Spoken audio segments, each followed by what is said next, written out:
Sergo, schön dich zu treffen. Freut mich Ich finde sehr es auch. toll, dass es bei diesem Wetter geklappt hat. Wollen wir laufen? Ja, es geht. CSD, Charité, Rummelsburg an der Spree, Insel ohne Meer, 1000 Seen, Kennzeichen B. Flieger brauch ich nicht für Venedig oder Bangkok, auch Istanbul ist drin, wenn ich mich auf mein Rad hock. Nächte sind wie Tage hier, nur ein bisschen dunkler. Wir lieben die Freiheit, doch spielen im Käfig, Fußball und Ping-Pong, New York ist King. Was ist Berlin? Natürlich King Kong! Egal ob Atze oder Göre, ob Lady oder Gentleman, jedem Topf sein Deckel und Töpfchen auf sein Deckelchen. Ja, das ist Berlin, wenn man sich schön macht auch. Kannst du sagen, dass du ein Familienmitglied von Copernicus Berlin geworden bist? Ja, ich kann wirklich sagen, dass ich ein Familienmitglied von Copernicus Berlin geworden bin. Also wir haben viele Sachen zusammen erlebt und die haben mich immer gefragt, was machst du heute? Hast du für heute Pläne? Was machst du in deiner Freizeit? Bist du langweilig? Hast du Fernseher oder sowas? Und das fand ich immer wirklich gut. Also da hatte ich immer so ein Gefühl, dass ich meine Familie hier in Berlin habe. Und die haben immer mich gefragt, was machst du heute? Läuft deine Freizeit gut? Oder findest du gut deinen Aufenthalt hier in Berlin und so? Welche Bedeutungen hat Copernicus Berlin für dich heute? Also am Anfang, ehrlich gesagt, war Copernicus für mich ein Verein, die mir eine Möglichkeit gegeben hat, hier in Berlin zu studieren. Aber jetzt ist Copernicus für mich mehr als ein Verein. Das ist, wie schon gesagt, ist eine Familie. Die haben mich immer unterstützt und neue Chancen und Möglichkeiten gegeben, um sowohl meine persönliche als auch meine berufliche Erfahrung und berufliche Fähigkeiten zu verbessern und neue Erfahrungen zu sammeln. Schön. Hast du dann so eine freundschaftliche Beziehung mit den Mitgliedern von Copernicus Berlin oder das ist eher so für kurze Zeit? Was denkst du? Am Anfang waren die ein bisschen, also das muss auch so sein, die waren ein bisschen streng und ich habe mir immer gesagt, das sollst du machen und du sollst dieser Regeln folgen. Aber zwischendurch ist das viel besser geworden und jetzt sind wir so wie eine Freunde und ich denke, dass diese Freundschaft mein Lebenslang dauern wird. Erzähl mir über deine ersten Eindrücke, als du nach Berlin ankamst. Also das war nicht mein erster Aufenthalt in Berlin. Ich war schon zweimal in Berlin und das war mein dritter Aufenthalt hier. Und ich kannte die Stadt sowieso und ich wusste schon, was mir hier erwartet. Aber diese dritte Emotion war also wirklich viel besser. Ich wusste, dass ich hier viel länger als eine Woche bleiben werde und ich werde die Stadt grundsätzlich entdecken und die deutsche Kultur und diese Berliner Kultur hautnah kennenlernen. Sehr schön. Welche Bedeutung hat für dich Studieren im Ausland? Hattest du schon mal früher auch solche Gedanken oder kam es plötzlich während des Studiums ins Ausland zu reisen und dort zu studieren? Als ich in der Schule war, hatten wir in der Schule einige Möglichkeiten, nach Deutschland zu fahren und dort zum Beispiel Sprachkurs zu besuchen und neue Kultur zu kennenlernen. Und meine Schwester war schon mehrmals in Deutschland und sie hat Austauschsemester in Deutschland gemacht und damals war ich so ungefähr 15, 16 Jahre alt und ich habe gedacht, okay, das ist wirklich eine gute Möglichkeit und ich muss auch sowas versuchen und seit dann ist das mein Ziel geworden, ins Ausland zu fahren und dort ein Austauschsemester zu machen. Und ein Austauschsemester im Ausland bedeutet für mich neue Möglichkeiten, neue Erfahrungen und neue Kontakte mit anderen Menschen aus aller Welt. Hast du genau an Deutschland gedacht oder gab es schon andere Länder auch in deinem Kopf und dann plötzlich hat es mit Deutschland geklappt? Nee, also ich habe wirklich an Deutschland gedacht und das war mein Zielland. weil ich Deutsch schon in der Schule gelernt habe und dann habe ich damit auch weitergemacht. Ich habe auch auf Deutsch gearbeitet und hatte mehr Kontakt mit Deutschen und also sprachlich war das auch viel einfacher für mich und da Deutschland viele Studienmöglichkeiten hat, dann habe ich gedacht, okay, Deutschland ist wirklich ein sehr gutes Land und ich muss mein Austauschsemester in Deutschland machen. Nach deinen so schönen Wörtern würde ich dir mal so eine Frage stellen. Kannst du deinen Studienaufenthalt in Berlin mit 5 Wörtern beschreiben? Ja, das war umfangreich. Das war also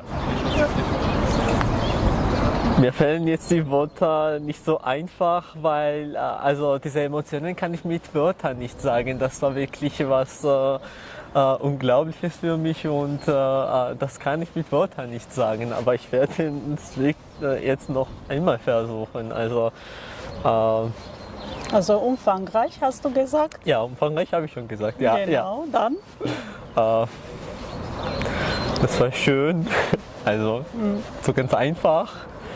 Und so erfahrungsreich war es für dich? Ja, erfahrungsreich war es, ja. Und neue Kenntnisse? Genau, ja. Schön. Was noch? Sag mal über Berlin. Ein schönes Wort über Berlin. Berlin ist einfach geil, sozusagen. So ja, moderne Sprache von genau. der Jugend, geil. Ja. Genau. Und du wirst diese geile Stadt nicht verlassen, oder doch? Leider ist es so, also ja, das Programm und mein Austauschsemester ist schon fast zu Ende und ich muss diese Stadt verlassen, aber ich habe vor, wieder zurück nach Berlin zu fahren und hier vielleicht noch ein Austauschsemester zu machen. Also das mit Rückkehr zeigt schon, dass du diese Stadt schon geliebt hast. Ja. Sehr schön. Ich kenne die Stadt jetzt sowieso gut. Also diese 7 Monate waren wirklich, hat es gereicht, um die Stadt so gut kennenzulernen. Und ja. Wenn du an Berlin denkst, denkst du mehr an Menschen oder an Sehenswürdigkeiten oder an dein Studium? Es kommen die Sehenswürdigkeiten und an die Menschen. Sehr schön. Aber als erstes habe ich an Humboldt-Universität zu Berlin gedacht und das war mein Ziel, an dieser Uni zu studieren. Dann war Berlin und dann die Menschen, die hier wohnen. Und dein Ziel ist jetzt so reich geworden und so erreichbar. Deine Ziele sind jetzt ganz nah zu deinem Herzen, oder? Ja, genau. Sehr schön. Du hast schon deine Emotionen in Bezug zu Berlin schon geäußert und du hast gesagt, dass Berlin ist sehr schön und du magst. Welche Orte wirst du vermissen? Kannst du nennen mir ein paar Orte, die du am meisten vermissen wirst? Ich würde so ich würde sagen, Stadtmitte war immer mein Lieblingsort und Fernsehturm, also vom Fernsehturm bis Siegessäule, das war immer mein Lieblingsort und ich bin manchmal zu Fuß gelaufen und ich habe Fotos gemacht und da ist immer wirklich sehr viele Sachen los. Aber jetzt in der Corona-Zeit war das nicht so viel, aber trotzdem, man konnte dort immer was finden. Und diese Sehenswürdigkeiten sind einfach schon. Aber da sind auch andere Plätze außerhalb von der Stadtmitte. In Pankow gab es auch sehr viele Sehenswürdigkeiten und in Berlin findet man auch sehr viele Schlösser und die sind sehr schön. Und Kreuzberg war auch sehr schön. Da sind sehr viele bunte Häuser.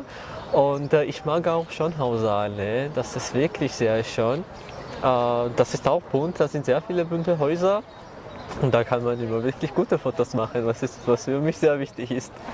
Wenn ich jetzt Berlin sage, auf einmal, welchen Ort kommt so auf einmal in deinen Kopf? Alexanderplatz. Ja. Sehr schön. Berlin ist eine sehr aktive Stadt und hier muss man vieles am Tag schaffen. Und da kommt man auch manchmal zu den Schwierigkeiten, wo man sagt, oh, es ist zu viel. Gab es solche Momente in deinem Leben, wo du gesagt hast, oh, es ist zu viel, ich gehe jetzt zurück? So einen Moment gab es bei mir nicht. Also ganz im Gegenteil, ich habe gedacht, okay, diese Zeit reicht für mich nicht. es muss am Tag mehr als 24 Stunden geben, damit ich mehr schaffe. Also ich wollte die Stadt entdecken und immer neue Sachen finden und also das hat nicht gereicht. Und ich habe nie gedacht, dass ich zu viel oder das schaffe ich nicht. Ich bin mehrmals durch die Stadt gelaufen und neue Sachen entdeckt. Aber trotzdem hast du im Großen und Ganzen alles geschafft. Ja, ich würde sagen, und ich habe noch ein bisschen Zeit hier in Berlin und ich habe noch mehrere Sachen vor. Du hast in einer deutschen Gastfamilie gelebt und das ist eine fremde Familie für dich. Hast du so ein Gefühl, dass du ein Familienmitglied bist oder es war eher eine WG für dich? Also vom ersten Tag bin ich ein Familienmitglied von dieser Familie geworden und meine Gastmutter war sehr nett und sie hat mich immer unterstützt, auch wenn ich Schwierigkeiten hatte mit der Bürokratie oder sowas. Sie hat mir immer geholfen und mir den richtigen Weg gezeigt und manchmal auch Ratschläge gegeben, die mir sehr viel geholfen haben. Ja, also dieser Altersunterschied ist ein bisschen groß zwischen uns, aber das habe ich noch nie gefühlt. Da dachte ich immer, okay, sie ist so genauso 20 Jahre alt wie ich und also wir haben uns wirklich gut verstanden. Wir haben unsere Meinungen getauscht und über mehrere Sachen gesprochen. Und da dachte ich nie immer, okay, also ich wohne nicht bei einer fremden Familie, sondern das ist so wie meine eigene Familie. Also das war wirklich ganz einfach für mich und dabei hat sie mir geholfen. Habt ihr gemeinsam auch was gekocht? Ja, gemeinsam haben wir mehrmals was gekocht. Was Georgisches hast du vielleicht? Khinkali habe ich so zweimal gekocht und jetzt haben wir auch vor, dass wir noch zum dritten Mal kochen. Und, ja. Haben deutsche Kultur und die Sprache deinen Charakter irgendwie beeinflusst oder du bist der Sergo, der im Oktober nach Deutschland kam? Also über Europa und über Deutschland, da gibt es manchmal diese Vorurteile und ich dachte, also ich kannte diese Vorurteile natürlich und ich dachte, Deutsche sind wirklich so, aber als ich hier angekommen bin, dachte ich, okay, das ist ganz anders, man muss das ganz anders verstehen. Und ja, mein Charakter mit Deutschen und Deutschland ein bisschen geändert und ich habe an mehreren Sachen, die in meinem Heimatland gedacht und ich habe gedacht, okay, das kann man ganz anders machen, genauso wie man hier in Deutschland macht oder ein bisschen besser. Ja, also meine Meinungen sind ein bisschen geändert und jetzt sehe ich die Welt von einem anderen Blick. Bist du toleranter geworden, sozusagen? Also ich war immer tolerant und ich bin so geblieben. Sehr schön. Und warst du pünktlich und bist du pünktlich geblieben oder da gibt es auch was? Mit der Pünktlichkeit hatte ich manchmal Probleme, aber das war wegen Verkehrsmittel oder sowas. Und so ein Problem, Probleme mit der Pünktlichkeit hatte ich ja in Deutschland auch manchmal. Also hier gab es auch beim Verkehrsmittel manchmal Probleme, aber ich habe immer versucht, pünktlich zu sein und irgendwo rechtzeitig zu kommen. Gut, dann musst du noch mal nach Deutschland kommen. Ja, darf ich, ja. Okay, was wird dir nach deiner Rückreise fehlen? So etwas, was besonders ist? Dieser Tempo, die man hier in Berlin hat, das wird mir fehlen. Das ist ein bisschen, dieser Tempo ist ein bisschen schnell und da muss man richtig gut aufpassen und damit richtig gut umgehen. Hast du dich daran gewöhnt? Ich würde sagen, ja. Ist das nicht zu viel manchmal? Manchmal ja. Aber macht Spaß. Ja, genau, wie ja. in einer Attraktion. Ja. Sehr. Wenn man nicht aus Deutschland kommt und trotzdem echt Berliner ist. Das ist Berlin, Berlin, Berlin. Berlin, Berlin, Berlin. Oh, oh, oh, oh, oh. Berlin, Berlin, Berlin. Oh, oh, oh, oh, oh. Das ist Berlin, Berlin, Berlin. So, Sergo, was hat dir dein Studium an der HU gebracht? Was hast du da gelernt, ob du deine alle Ziele schon erfüllt hast?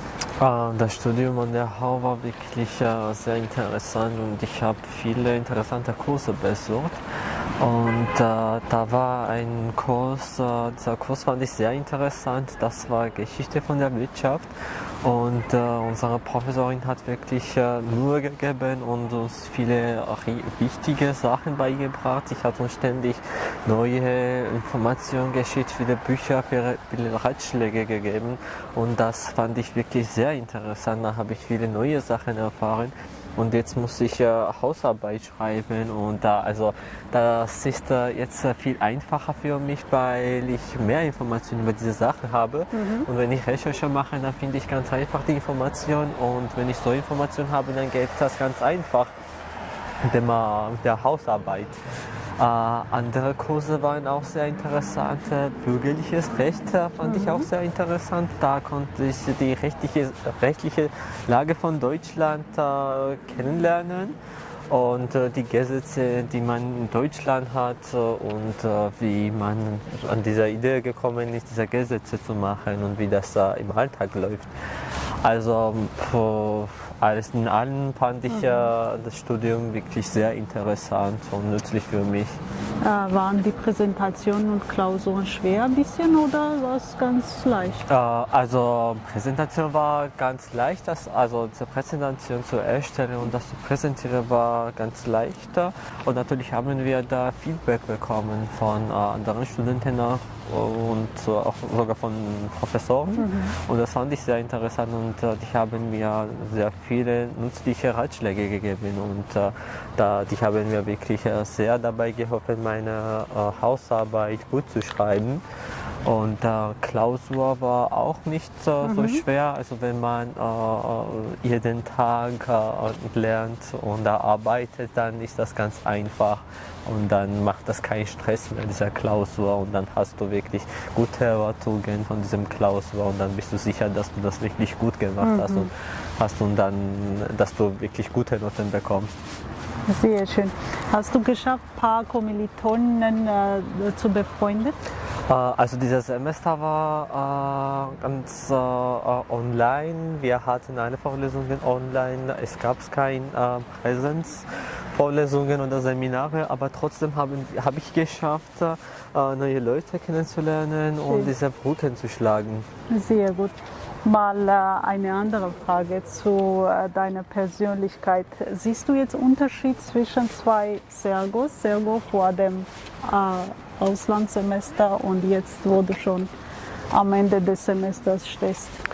Also mit der Persönlichkeit sind die Sachen meistens so geblieben, wie das früher war. Also wie das in Georgien war, da hat sich nicht so vieles geändert. Aber die beruflichen Sachen und das Wissen, das hat natürlich geändert. Und ich kenne jetzt mehr Sachen über Wirtschaft und Business und Politik und sogar Recht. Und also da habe ich wirklich neue Sachen gelernt und jetzt habe ich mehr Wissen in diesem Feld. Sehr schön. Und welche Erinnerungen hast du in deinem Koffer eingepackt? Erinnerungen, also dieser... Sagen wir akademisches Leben oder das Leben in Berlin. Welche Erinnerungen sind da präsent? Akademisches Leben ist natürlich präsent. Da habe ich ein paar gute Erinnerungen und ein paar so ein bisschen also neutral, aber schlechte Erinnerungen habe ich nicht. Es kann sein, dass ich die Sachen falsch verstanden habe, weil da gibt es diese Meinungsunterschiede und es kann sein, dass ich die Sachen wirklich falsch verstanden habe. Aber da bin ich ganz neutral geblieben und ich habe immer versucht, diese Sachen zu klären. Und die Erinnerungen, also die Stadt bleibt natürlich in meiner Erinnerungen und die Leute auch, die hier während meines Semesters hier in Berlin waren und mit denen ich Kontakt hatte. Während des Studiums hattest du so einen Moment, wo du die Hilfe von den Einheimischen gebraucht hast, also den Deutschen. Wolltest du, dass jemand dir hilft, so sprachlich, kulturell, beim Studium, wo es schwer war, Hausarbeiten zu schreiben oder Klausuren zu bestehen? Oder hast du ganz allein das alles geschafft? Also am Anfang war das ein bisschen schwer, auf die Seite von Harvard, also die Informationen zu finden. Da musste man wirklich jemandem die Hilfe bieten, weil diese Information war so verteilt, dass man das nicht so einfach findet. Und dann habe ich auch die Leute um die Hilfe gebeten und die waren immer bereit, mir dabei zu helfen, die Informationen zu finden. Und die Sachen, die Aufgaben rechtzeitig abzuschicken. Und ja, da habe ich immer die Leute um die Hilfe gebeten und die waren immer bereit, mir dabei zu helfen. Und es gab auch ein paar Unterschiede, also diese Regeln von Hausarbeit. Das habe ich auch erfahren, dass in Deutschland jeder Uni eigene Regeln hat und das musste ich auf jeden Fall klären, damit ich meine Hausarbeit richtig gut schreibe und da keinen Fehler mache. Und da habe ich auch die Leute gefragt und die waren immer bereit, mir das zu sagen. Und das ging wirklich gut. Prima, dann hoffe ich, dass du deine alle Hausarbeiten wirst so gut bestehen und dass du alles schon gelernt und studiert hast. Und die werden für dich nützlich sein, wenn du schon dein Studium fortsetzt, also in schon Tbilisi. Wirst du den anderen empfehlen, den Weg zu gehen, den du hier gegangen bist? Das werde ich auf jeden Fall machen, weil ich denke, dass jeder ein Auslandssemester machen muss, zumindest ein Auslandssemester, obwohl ich mehrere vorhabe. Also das ist wirklich eine sehr gute Erfahrung im Leben und für die Karriere kann das auch sehr viele nützliche Sachen bringen. Wie siehst du dein Leben nach 10 Jahren? Welche sind deine Ziele? Wohin bringen dir deine Ziele demnächst? Also jetzt studiere ich BWL und ich bin mehr auf Management fokussiert und ich denke, dass ich bei einer Firma als ein Manager arbeiten werde. Das ist mein Ziel und ich denke, dass alle diese Erfahrungen, die ich während dieses Semesters gesammelt habe und auch vorhabe, mir dabei helfen werden, dieser Plan zu verwirklichen. Hast du auch so ein Ziel, beruflich selbstständig zu sein?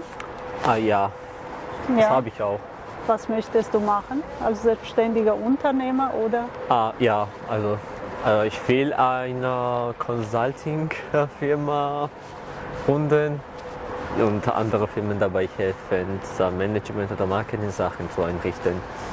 Prima, Sergo, ich wünsche dir viel Erfolg. Dann lass uns weiter zum Berliner Dom zu laufen und den Lustgarten zu genießen. Ja? Zu chillen im 100. Semester.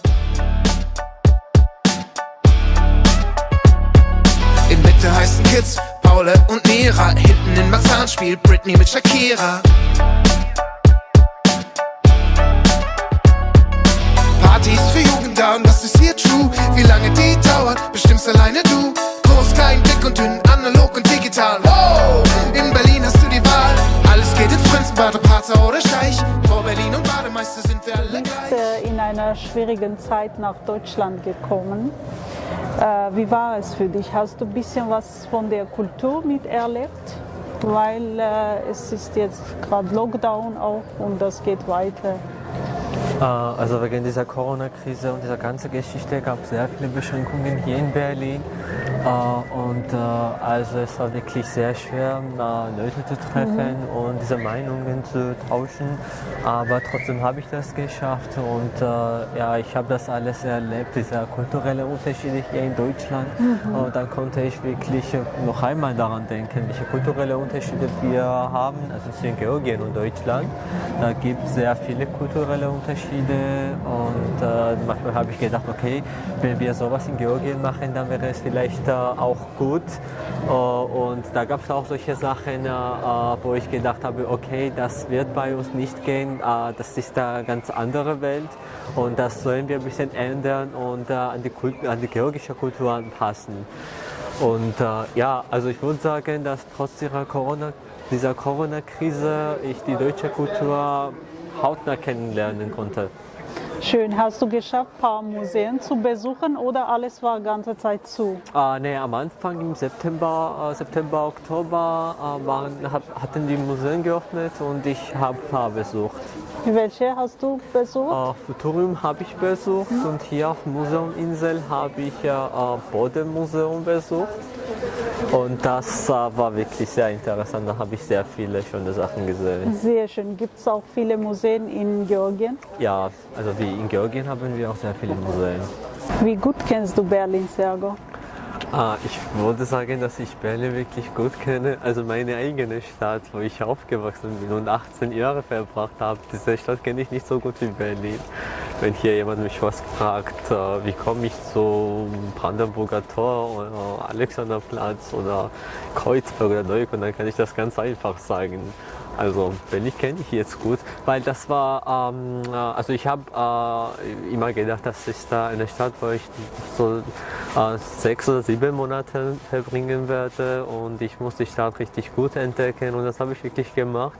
Und ich war fast jeden Tag unterwegs und habe die Stadt wirklich gut kennengelernt und jetzt kenne ich fast jeder Kids von dieser Stadt.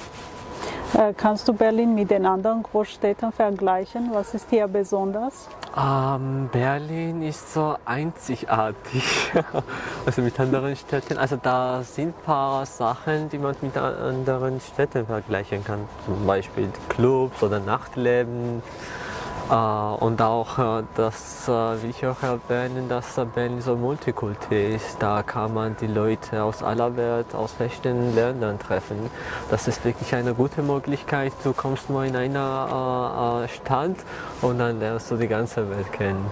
Und wenn du vergleichst mit Tbilisi, ist auch so ein bisschen multikulturell? Gibt es viele Touristen oder eher nicht? Ja, also ich würde sagen, also diese Ähnlichkeiten haben diese zwei Städte. In Tiflis haben wir auch sehr viele Touristen aus verschiedenen Ländern und in Berlin auch. Ist es nicht zu laut für dich, Berlin? Ich würde sagen, nein.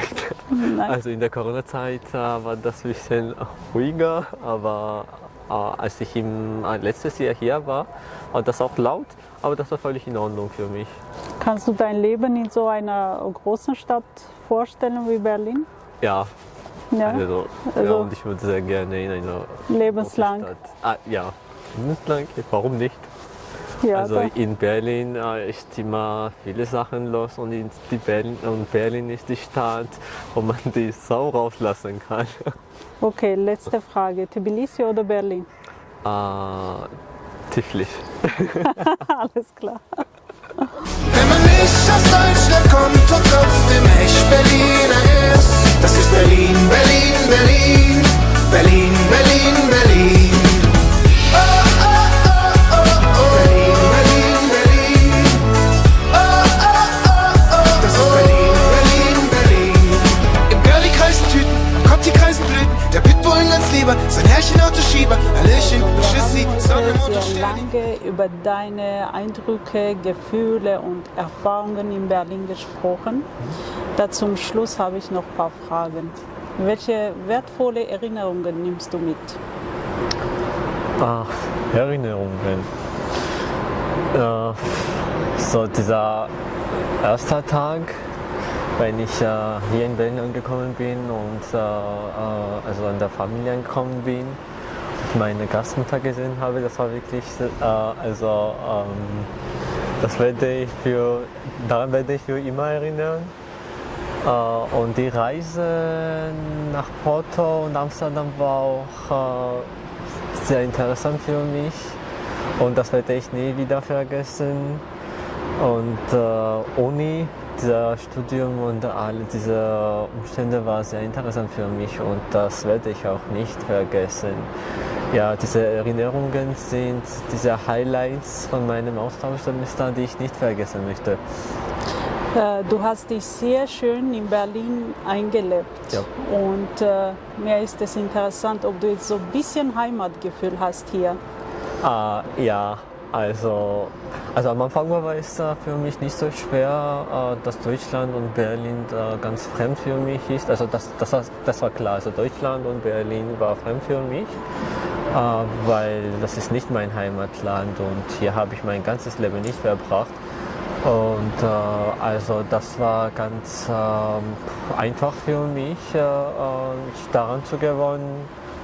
Und ja, da habe ich ganz einfach eingelebt und das war gar kein Problem für mich. Nach unserem Gespräch habe ich so viel von dir schon bekommen. Das ist diese Wärme, was du hast für dieses Land und deine Erlebnisse sind auch sehr warm und herzhaft. Sollen wir deinen Flug stornieren vielleicht und du bleibst noch eine Weile hier? Ja, das könnt ihr sehr gerne machen, aber ich wollte jetzt zurück nach Georgien, ja, damit ich die Erfahrungen, die ich hier gesammelt habe und das Wissen, was ich hier gesammelt habe und all diese Sachen, was ich hier gelernt habe, das will ich auch mit den Leuten in Georgien teilen, damit ich dort auch erzählen kann, wie gut und toll Deutschland und nämlich Berlin ist. Ja, deswegen, also das heißt, hängt von euch ab. Entweder könnt ihr die Buchung stornieren oder meine Buchung so gültig lassen und dann kann ich wieder zurück nach Georgien und all diese Erfahrungen dort teilen. Mach das auf jeden Fall und motiviere auch deine Freunde nach Deutschland zu reisen und bei Copernicus Berlin vielleicht sich bewerben. Also, ja, das auf jeden Fall. Und eine letzte Frage, wirst du uns vermissen? Natürlich. Ja? Ja. Wenn es alles gibt und du dich fragst, wie das zusammenpasst, das ist Berlin, Berlin.